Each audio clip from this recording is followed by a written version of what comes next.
Handa na ang nag-iisang babaeng table tennis player mula sa Pampanga La Verdad Christian College sa kanyang kampanya sa Southeast Asian Junior Table Tennis Championships na sisimulan sa Lunes sa Brunei.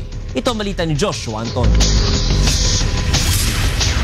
Sasabak sa kauna-unahang pagkakataon si Ina Alilico sa international competition na isasagawa sa bansang Brunei na sisimulan sa darating na Lunes. Si Ina ay isang table tennis player mula sa La Verdad Christian College sa Pampanga, ang nag-iisang kalahok mula sa Region 3 para sa Southeast Asian Junior Table Tennis Championships. Bagamat kinakabahan, sinabi ni Ko na gagawin niya ang lahat ng makakaya niya para mabigyang karangalan ng bansa. Ayon kay Ina, hindi niya inaasahan na makakalahok sa table tennis championships sa Brunei. Siyempre po masaya po kasi first time ko po yung mag-Brunei sa ibang bansa pa.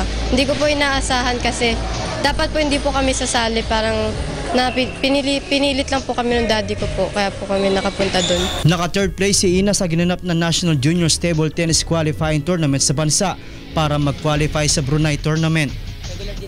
Ayon sa coach ni Ina na si Roldan Villanueva ng La Verdad Christian College, regular ang sinasagawang training nito at maging sa De La Salle University sa Manila ay nag-e-ensayo rin ito bilang paghahanda sa torneo.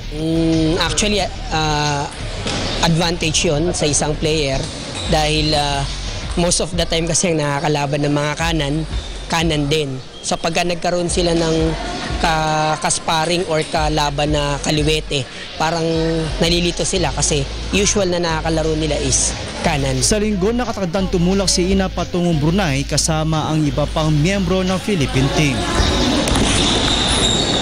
Joshua Antonio, UNTV News Worldwide.